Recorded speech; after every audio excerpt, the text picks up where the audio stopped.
Now, Andrew Fifita retires. This is a really interesting one because, his last few years, he's been obviously like last couple of years, probably a bench player, and doing almost a job, even though he's a superstar. And you kind of rarely see a superstar go to become a guy that's willing to do a job. And Fifita has had such a roller coaster of a career, and it hasn't been perfect, but his life hasn't been perfect. It hasn't been at all. And yet I think that, when it's all said and done, first of all, we need to realize this guy at his peak, and people are going to say this is hyperbolic, and, everyone can have a different opinion. Totally sweet. This guy at his peak is as good as any front rower that's played the game on his day. I'm not saying consistently, not across his whole career. I'm saying you could make arguments that if Fifita goes out and plays the best he can play, he could match it with nearly any front rower in the game. That's how good this guy was. You can't forget his 2016 grand final. I mean, what a decisive moment for the club. And I know Sharks fans all appreciate that, but I think because it gets a little bit lost in what this guy has done in the game. And then I also think that for his character involvement on the last few years of his career, he could have kicked stones, kicked rocks and sooked and been like, I'm a superstar. What am I doing playing in resis and then on the bench? And on top of all that, he could have even gone to a bit of a next level, said, okay, I'm on the bench. I'll just do my job.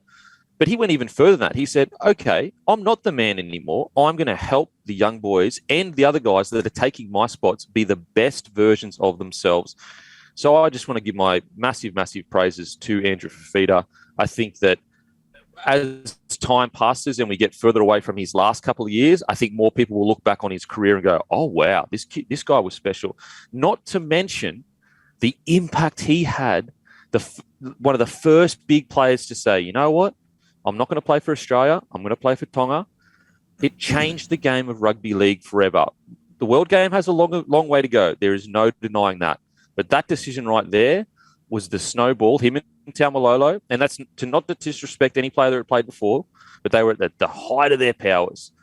So just want to just share those thoughts in regards to Fifita. I got a lot of time. What are your thoughts, Guru? Yeah, I agree, especially on the international game stuff. Like, if the international game is where we think and we hope it's going to be over the next few years, for me, it all comes back to that moment. For a guy to walk out of a Kangaroos squad to go and represent Tonga, that was unheard of. Like, you just nothing like that had happened before, and it really did change the game of rugby league. As far as the Sharks go, like, in my mind, the Sharks, they're going to win more premierships in the future at some point, but they're only ever going to win that first one once. And he will forever, for me, be the face of that grand final. I posted a thing the other day on Instagram about that involved Michael Ennis, and Fifita commented on it within about 15 minutes and said, Michael Ennis won me a grand final. I felt like saying, no, you won that fucking grand final. They don't win that grand final if you weren't on the field. Yes, Mick threw you the ball. You were the one that won that grand final. And I personally, like, you go back and watch that game, just how close it was, and Melbourne played well in that game. Fifita was the difference. And there is no doubt about that whatsoever in my mind. And if he didn't leave the Tigers and go to the Cronulla, and go to the Cronulla Sharks, I don't think they've won a premiership. I really don't. I agree. And what's so kind of poetic about it is that Storm have the answer for everything except unbridled talent. Talent, you cannot defend that. There's no systems that you can create. There's no video sessions that you can do. And Fifita had that. And that's what broke their back, which is crazy to think.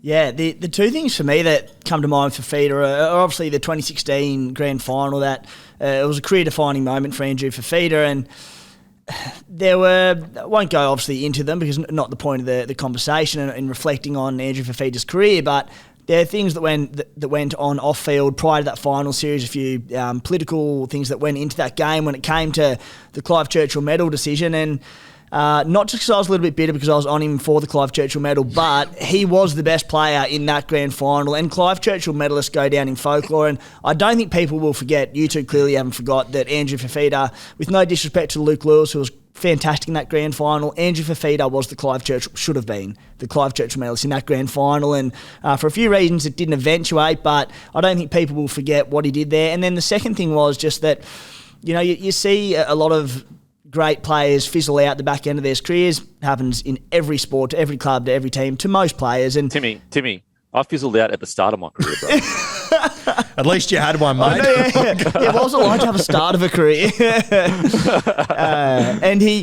Andrew Fifita looked for a moment there a couple of years back that he might have fizzled out towards the end, and largely because of injuries and nothing too much else. Other than that, his body looked like it was giving way on him. And what he was able to do the last 2 years, and in particular the season just been, was he just got himself up and going when people thought he was done and dusted, and he put together a tremendous final year of his NRL career, and I'm so grateful for that and happy for him, because he wasn't just on the bench playing a 20-25-minute role because what he'd done at that club in the past. He did it because he was an enormous impact for the Sharkies this year, and to go out, no one goes out on top in rugby league, I don't think, aside from a select few. He went out playing some really good rugby league. And I think as well, like obviously we spend a lot of time on social media, so we probably notice it more than others. But mate, just watching the Cronulla Sharks and all these young kids in this team that are, you know, they're Monday to Friday on social media. Fifita is always at the centre of everything. Like, he's been fantastic on the field, but I think off the field, he's played a huge role for this Sharks team, and I really do think they're going to miss him a lot. I mean, all the young guys that obviously came out and posted about him, it wasn't all about footy. It was about shit he says off the field, stuff he G's him up about his diet and all this sort of stuff. Like, he's obviously played an integral part on the field for the Sharkies, but I think the last few years, off the field, Monday to Friday, he's been unreal for them. Oh, and I totally agree, Guru, and I think that they should keep him around at the club to be able to be that connection between, you know, all young men, not all young men, a lot of young men struggle with certain things, especially in rugby league. You know, it's a tough game from a tough area, and Fifita's the perfect guy to go, you know what, bro, I made those mistakes. This is the direction you need to go. And he sometimes you need a person that you can relate to be able to listen to them. Whereas if, let's say, a guy that's never done anything wrong and he's telling you how to live your life, and you're like, mate, you've not been through what I've been through. How do you know how I feel? Whereas Fifita, I think, can really help some of those fringe court cases. I just wanted to also read you a quote. The great NRL Roast put this up, and I saw everyone sharing it. Now, this is, and the quote is from the Daily Telegraph. This is what he said. I need an osteotomy, I don't even know how to say it properly, surgery on my left knee. That's when they actually cut the bone and add tissue to realign your bones. I need my left ankle surgically straightened. I need my right shoulder reconstruction. My nose bone is collapsing, so I need a nose reconstruction. So do I. I need my middle finger fused, a right elbow arthroscopy. Sorry about the terrible reading. And I've lost all my back teeth, so I need dental surgery and teeth implants. That's what he would need to do to play next year. And so, and look, we're all guilty of it when we go, this bloke, he can barely move, or this, that, or he had a bad game, or whatever. And you read that and you're like, oh, that kind of makes a little bit of sense now, even though Fifita played really well at the end. But it's like, oh, okay, yeah, he had a bit going on. He was still ripping and tearing. So what I just to cap it all off, what I really like about the end to Fifita's career is I really felt he won back. You know, he had that negative stuff, as we're talking about, Timmy, that happened or whatever.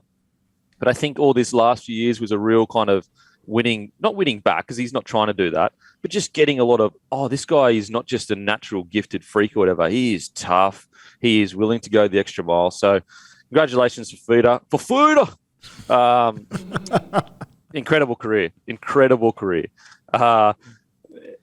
Now, on to anything else, boys? Or Matty, did you have anything to do with him in the Origin camps? Because he was good in, was it 2014 Origin that he was incredible? Or there was one Origin where he tore us apart. Yes, I was actually going to bring this up. It was Game 1, 2017, and unfortunately, it gets forgotten a little bit because that was the year that New South Wales won that game up in Suncorp. How good.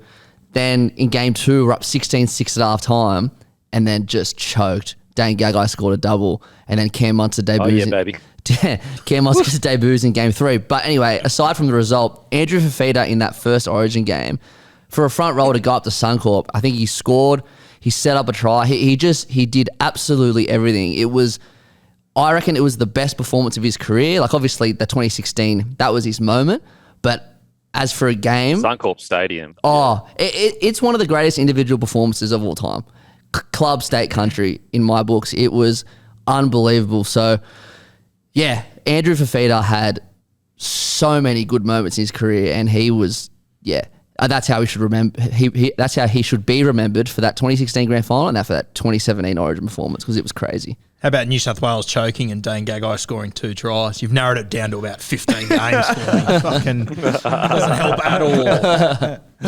I remember the feeling as a Queenslander, and I think like the feeling coming out of the camp. Now, obviously, Queensland notoriously maybe I'm being biased here, but they don't really talk that much in regards. It's usually like the feeling of this or that, and the feeling was basically we are gonna dominate because we'd been so dominated by Fifita at Suncorp, it was like insulting to us. That was the feeling coming out of Queensland. To make to have that emotional reaction on such one player on such a well-oiled machine is almost the highest form of flattery. Think about that. How many years Queensland have almost been clinically cold, emotionless in what they do all around the park. And it sounds crazy because you're like, they're full of passion, but when you watch them play, they're so clinical. So for Fifita to do that, incredible. But anyway, now on to the next topic. The most organic man in all the land. He only eats organic. Matter of fact, I've heard there's a bit of chat. I've got connections in the Australian camp. I know a few of the boys. A bit of chat is there's some dramas because there's no organic food over there. So